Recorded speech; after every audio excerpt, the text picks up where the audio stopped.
અમરેલીના સાહિત્યકારના હૃદયસ્તંભ એવા પુસ્તક પ્રેમી ડોક્ટર પ્રતાપભાઈ પંડ્યાની 5મી વાર્ષિક પુણ્યતિથિ નિમિત્તે પૂજ્ય મોરારી બાપુના જન્મદિવસ તથા આશીર્વાદથી છેલ્લા 11 વર્ષથી અમરેલીના લોક સાહિત્ય સેતુના માધ્યમથી લોક સાહિત્યના કલાકારોની કલાને સમાજ સમક્ષ રજૂ કરવાનું ભગીરથ કાર્ય થઈ રહ્યું છે। આ પરંપરા નિયમિત ચાલુ રહે તે હેતુસર નવી પેઢી તૈયાર કરવાની ભાવના સાથે નવા પ્રમુખને કાર્યભાર સોંપવાનો સંકલ્પ કરવામાં આવ્યો છે। કાર્યક્રમની શરૂઆત સાવરકુંડલાના માનવ મંદિરના પરમ પૂજ્ય ભક્તિ બાપુના હસ્તે દીપ પ્રાગટ્ય કરી મુખ્ય મહેમાનોનું સ્વાગત કરી કરવામાં આવી હતી। કાર્યક્રમનું અધ્યક્ષ સ્થાન ઇફકોના ચેરમેન દિલીપભાઈ સંઘાણીએ સંભાળ્યું હતું। આ પ્રસંગે સ્થાપક પ્રમુખ અને તેમની ટીમનું વિવિધ સાહિત્ય અને સામાજિક સંસ્થાઓ દ્વારા વિદાય સન્માન કરવામાં આવ્યું હતું। લોક સાહિત્ય પ્રેમીઓ બોડી સંખ્યામાં ઉપસ્થિત રહ્યા હતા। સાહિત્ય પ્રત્યેનો ઉમળકો અને નવી પેઢીને પ્રેરણા આપતા કાર્યક્રમને યાદગાર બનાવ્યો હતો।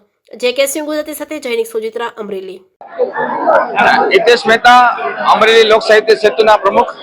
આજે લોક સાહિત્ય સેતુ દ્વારા પુસ્તક પરિષદમાં પ્રેરતા એવા પ્રતાપ દાદાની 5મી પુણ્યતિથિ અને લોક સાહિત્ય ક્ષેત્રે 11 વર્ષ સુધી જે ટ્રસ્ટીઓએ કામ કર્યું એવા મહેન્દ્રભાઈ જોશી અને ટીમનું સન્માન સમારોહ અને અમારા નવી ટીમનો કાર્યભાર સંભાળવા માટેનો આ એક ત્રિવિધ કાર્યક્રમ રાખવામાં આવેલ અને આ કાર્યક્રમની અંદર સંગીત તેમજ લોક સાહિત્યની સરસ મજાની વાત કરવામાં આવેલ।